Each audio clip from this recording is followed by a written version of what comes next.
Greetings, fanboys and fangirls. Jared here with another review from Fanboys Forever. Today we're going to be looking at the Target exclusive Masters Universe Origins Battlefield Warriors 2-pack.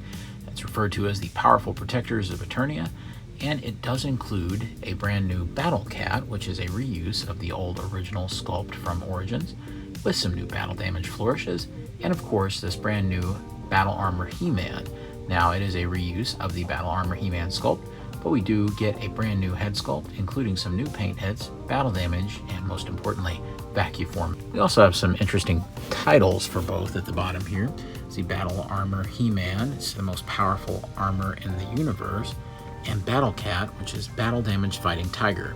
Hilariously, they're kind of mismatched to the characters in the box though, almost as if this were Battle Armor He-Man and this were Battle Cat. Take that for what you will. You can see at the top that we have this absolutely gorgeous artwork. It just never ceases to amaze me what they're able to accomplish artistically with the packaging in this line, and it's one of the reasons that people love it so much. If you look, this art even continues onto the top of the box here. We get a little bit more on the side, and on the back we get this gorgeous sweeping kind of full diorama painting. And it says individually they are forced to be reckoned with, but together in combat, He-Man and Battle Cat are unstoppable. I really do like how the battle damage on the toys has actually been implemented into the artwork here. There's some other really cool stuff going on here too, including Duplicat here from the new PowerCon sets. So really cool. I'm also very interested to see Too Bad over here, and then some other very interesting characters over here. If you guys can identify these people, let me know. There are probably some deep cuts that I'm not quite remembering right off the top of my head. And I really like this. I can't quite tell if they're trying to say this is Teela or just a kind of female guard. I assume it's a variant of Teela. Maybe you guys can help me identify him as well, who is on another side of the box. What's cool is you can apparently attach the gargoyles it comes with to Castle Grayskull. And he does come with a Castle Grayskull display base. And in case this helps you at Target, here we have the barcode. Let's get these guys out of the box. Interestingly, my He-Man, now that he's been separated at the waist, had a little bit of mold flash right there on the armor, as I suppose a part of the vacuum form process. So this actually prevents it from going in all the way. So I guess I best clip that off to make it possible to even connect him the right way. And of course you need to do the tiniest little bit of assembly and setup with these two pieces of the diorama. This was the only way to pack it in. Tabs go in, and you have kind of a little mini Castle Grayskull diorama ready to go. I really love this thing. All right, and put it all together, and what do you got? An absolutely fantastic looking Masters of the Universe set. This is really one of the coolest things Mattel has released in, well, forever. I think it looks fantastic. You have so many things going on here, and there's just so much good about this set that I can't wait to get into it. So let's begin. I'll start by talking about He-Man himself. So we'll let Battle Cat take a break. You can see that for our new He-Man, this is of course the same figure as the previous release of Battle Armor He-Man, which was a deluxe release in the line. It does feature the exact same action feature. Of course, you hit it once, it gets a little bit of battle damage, hit it again, and a lot of battle damage. And it works really well, although it doesn't feel quite as snappy as the original release. Still, a fairly big improvement over the mechanics of the original figure, which I always had a hard time with as a kid, getting it to stay in place. You can see that he is also adorned with several weapons, and the weapons have more of kind of a sparkly finish to them. You can see that there's kind of some flecks of like little sparkles in the gray plastic. The same is true for his power sword, which by the way is a whole power sword this time around, so that's very exciting. You can also see the shield has the same treatment there, and it looks really great. As far as the sculpt is concerned, He-Man is the same sculpt, but there are several things that are new in terms of paint. For one thing, He-Man's hair is definitely a little more golden than we've seen it in the past, and I think it really does look nice, and it really suits the sculpt of the figure. Also, we have this beautiful, highly reflective back metal paint job going on the armor. Moving on down, the furry shorts as well as the boots are just about the same as the previous release, but we have all of this cool battle damage. Starting on the face, He-Man looks like he has been in some kind of altercation here. Have a little bit of blood there. And on the side, on his arm, you can see that he's got some blood. Moving on down on the leg, he's been scratched somewhat. Looks like he's had a run-in with Beastman or Panther. I'm very impressed by this because I really do think that He-Man is best when there's a little bit of an edge to it, and I think that that's what drawn kids to it back in the day, because it did seem a little edgier and a little less safe than so many of the other kind of options out there in the toy aisle. So I'm glad to see them getting back to that, how it's a little more rugged. And I was really surprised when they announced this and saw that they were going with a bloodied up He-Man, something that I didn't necessarily think that we would see in the Origins line. Now, this may have been taking it too far, but I really wouldn't have minded too much if they had added a little bit of blood splatter to the axe and a little bit to the sword. That would have been awesome, and certainly to the shield as well. He-Man himself does come with a fairly significant newly tooled accessory. We get this really cool, in my opinion, He-Man kind of battle head, I guess. This is battle armor, so I guess it does make sense. I like it. And I'll tell you why I like it, and why I think that this does it for me more than the other expression heads that they've come out with, which I haven't hated. I've really liked some of the expression heads, but this one, I think, is far more effective in what they're trying to pull off, because if you look, it is indeed just the original head, just with a different expression. The other heads were going for some sort of, I don't know, revisionist take on the original He-Man sculpt. But this one clearly is just the original head with the hair blowing in a different direction, and his mouth is open with his eyebrows narrowed down just a little bit. I actually think they do a terrific job of kind of sequelizing that original head. So even though I've seen a little bit of negativity about this one online, I'm not really sure how you could be too negative. It is indeed the original He-Man head. He just has a different expression, so I'll leave it there. I also like the touches of battle damage that are on this head, with a little bit of blood even on the lips, as if He-Man has kind of been having an intense battle that way, and even the tiniest little bit coming from the nose. So I actually think there's all kinds of neat things to enjoy about the execution of it. It would be practically criminal in a Masters of the Universe video not to do some comparisons. And you can see here that he is with the Masters of the Universe Classics version, and this is the brand new shiny version. It's really quite striking when you look at just how much brighter the hair is on the Origins figure. So that was something that I found pretty interesting when seeing them together. Here we have Masterverse He-Man. You can see, of course, there is a significant difference in scale, since this guy is 7 inches and this guy is about 5.5. And here's the new Battle Armor He-Man alongside all of the other He-Man releases in the Origins line with varying heads. You can see that there's only the slightest perceptible difference between the two shades of yellow between the revision head and this new head. It is slightly lighter, making it the most blonde of the He-Man figures that have been released. It's also possible to swap these heads amongst each other. So say, for instance, if you wanted your original He-Man to look like he had been in a fight, and you can see that the skin tones match very well. So it's neat to have a little bit of damage, but other than that, it's nothing spectacular once you switch it on. This also works far better than I actually thought it would. So it's kind of neat and could be really great for some really cool battle poses. I mean, can you imagine the diorama possibilities on top of Castle Grayskull dueling with Skeletor looking like this? It's pretty awesome. Maybe you prefer the original Origins head, and that also looks fairly interesting, but I certainly don't prefer it, so I'll be sticking with the vintage styled heads. Maybe you're like me and you're one of the crazy people that actually sort of liked this head. And I think it looks pretty cool on this. Like I always say, it's He-Man in Berserker mode. And here are all of the He-Man heads that we've gotten thus far in the Origins line, and it's fascinating to see them all together like this. And if you're feeling a little crazy, this sort of kind of works if you squint your eyes and you don't think about it too hard. It's worth noting that He-Man does include this cool open hand as well that's easily swappable. And the power sword actually holds in his hand very well, something that I had quite a bit of trouble out of Keldor from the last Target exclusive, not really wanting to hold his whole power sword, but this has no problem whatsoever. Next, we'll be looking at the new battle-damaged Battle Cat. So, as you can see, this is a little bit different than the previous iteration of Battle Cat that we had gotten in the line. If you look, the armor is a little bit more almost cherry in a way, and slightly more metallic.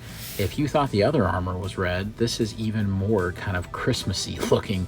As a matter of fact, with the darker kind of green and this very shiny red, indeed it does sort of seem like a holiday release. So just a funny note. It also looks like poor old Battle Cat has gotten the worst of this particular battle. As you can see, lots of blood applied very generously all throughout the figure, and that does make sense. If He-Man was riding him into battle, it would appear that he is taking the brunt of the damage. If we take the mask off, you can see poor old Cringer's eyes are agape with terror at the awful things that He-Man has had to do. Oh God, He-Man, you just killed that guy! Of course, as we know with these releases, it is very possible to take the armor off of Battle Cat. This simply comes right off, and you can see that there's no kind of hidden battle damage or anything for Cringer. I don't think he could have taken any more. I think he's lost enough blood already. There's plenty of articulation here, as there's a hinge that goes up and down.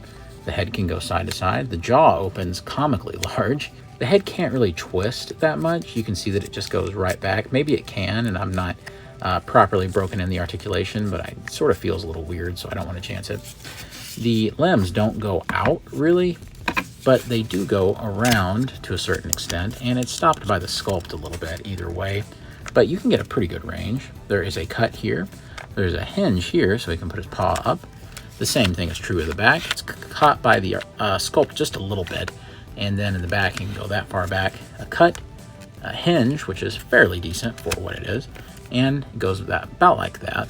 The tail is on a ball joint, and you can rotate it around, and there is a hinge on the inside, so you're able to get quite a bit of range. There's nothing at the torso, which is unfortunate, but of course the most unfortunate thing of all is that they still haven't addressed this. There's not even a cut down here. There's no hinges, there's no ball joint. It's a real shame because it limits what you can do with this guy. This would have been the perfect opportunity to have added a little bit more articulation, but I also understand that that would have dramatically increased the tooling cost for what is supposed to be a repaint set. Thankfully, Battle Cat really has no trouble standing, even with some of the articulation sacrifices. Here we can see that we have the Classics Battle Cat, and they're actually a fairly similar size. And back to back, they end up being fairly similar in scale, actually much more than you might think. From the front, you can see that it's really more of a change of color palette than anything else, but I still love seeing these two together, and I think they both have plenty of merits on their own. However, the Classics version, of course, beats the tar out of the New Origins version with articulation, and I'll always prefer the more detailed sculpts. And of course, we can't forget about the big boy himself, the new Revelation Battle Cat, who is absolutely gigantic compared to both previous versions. You can see that to the side, it's really no contest. Even in the back, this guy is much bigger than the other two, and you can see that not only is he taller, but he's actually quite a bit longer as well. And although we can't have as much fun with the modularity of Battle Cat, we can at least see how the other He-Man figures look riding him. And we can see fairly easily that if you just need a standard Battle Cat for your Origins He-Man, this is not a bad choice at all. As a matter of fact, you would hardly ever even notice the battle damage was there unless you were looking for it. It's not quite as noticeable, even though it's much larger than the actual He-Man battle damage, which is kind of a funny illusion, I guess. But still, it looks really nice, and I like that more of a kind of a cherry crimson, that metallic look. I think it looks really great with He-Man. It really stands out. It's definitely not the worst thing if you need a Battle Cat for your Classics He-Man, but then again, upon seeing him on the cat, he does look fairly large. And here's He-Man on the old coin-operated Battle Cat ride that you could find at some department stores. Have fun, He-Man. Mommy has to shop. But wait, there's more. You can see that we have this awesome display stand, and as I shown you earlier, it just assembles in two pieces. What's great about this is it looks to be done in the exact same batch of plastic molding as Castle Grayskull. They even go as far as to have the funny little white flecks in it that we saw in that Castle Grayskull. So this really would be an absolutely perfect match to the castle. Not only that, but the inclusion of these two little gargoyle guys was a really nice touch. The little yellows of their eyes are painted appropriately, and I'm actually very impressed by how detailed the sculpting on these guys really is. So one of them has wings, one of them doesn't, both looking a little Jurassic Park Raptor-esque, and I think they look terrific. So how does the base stand look when integrated with Castle Grayskull? I'll let this image speak for itself. How fantastic is it to have more of a floor portion so that you can have some major duels, as if all the other characters are kind of looking on as He-Man and Skeletor come to blows. I think it looks fantastic. And here you can see how it looks if you just integrate Battle Cat and He-Man and the display stand into the castle. It looks wonderful. It really isn't until you have it all together, though, that you can really experience the utter joy of this as a package. It is instantly an awesome looking display. You have this incredible base stand, the cool gargoyles, The awesome looking battle damage on He-Man, the cool vac metallized detail, the brand new paint scheme on the harness and all of Battle Cat, it all comes together to create something really nice, and it actually feels like a very premium set. And at $50, it should. Nowadays, you can usually pick up a Battle Cat in the Origins line for about 20 bucks, sometimes even cheaper. Really, it's with the two little mini beasts, the vac metallized paint job, and the big display stand that you're getting some of that extra value. In the end, I felt satisfied by the value that I got out of this set, but I absolutely love dioramas, displays, and playsets, so that was a big factor in how much I appreciated this set. The other big elephant in the room is the Target exclusivity. It was an absolute nightmare for me to hunt one of these things down. I felt like I was missing it at every single turn. Now, just like you, I am not provided a review sample or anything except for grief by Mattel. I am looking for these things and doing everything I can just like you are. I will not pay the scalpers, but instead, I will get online and check like a madman and turn on the stock notifications at the Target website. Sure enough, that's what I did to get this guy, but it took days of me trying, following those little in-stock alerts from the Target app, only to get on there and add it to my cart and then for it to vanish or to not even be able to add it to my cart. Finally, I just got lucky one morning. And that's my advice to you. If you want this as quick as you can, just keep trying. And remember, you have to reset that in-stock alert every single time that it goes off. So keep an eye on it. Check it frequently. Check it often. Definitely download the Target app so that you don't miss out. That, along with a simple diet and exercise program, can help keep your diabetes under control. And certainly don't pay a scalper price. Since I'd filmed my Origins of Evil 2-pack review, which was also Target exclusive, at the time of filming, everybody was still panicking and freaking out about getting that set at retail. Only to find much later that not only was it available, but at many Targets, it is clogging up the shelves now. So indeed, there will be a ton of these around if we just wait. However, I kind of wager that this will be far more popular with more casual collectors. Whereas with Cronus and Keldor, those characters just don't mean a lot to some folks, even with the changeable Skeletor parts. He-Man and Battle Cat is something that will be a great Christmas item or something that people will pick up for their kids or grandkids, knowing that it's kind of a gateway into He-Man and some of the memories that they had as a kid. So if I were you and I found this, I would go ahead and grab it. Would I panic and pay scalper prices? Absolutely not. Alright friends, I just want to thank you for watching this review today. Every view and every subscriber means so much to us here at Fanboys Forever. We've had such a successful time lately with all of our new Masters videos, and it's been all thanks to you. Thank you so much for your positive reception to my videos, and for being willing to listen to me ramble about Masters of the Universe. If you want to continue to see videos like this, please stick around, watch a few others, subscribe, and see what all we have to offer. Well friends, as always, God bless you and yours, and I'll see you on Fanboys Forever. Good journey. Fanboy out.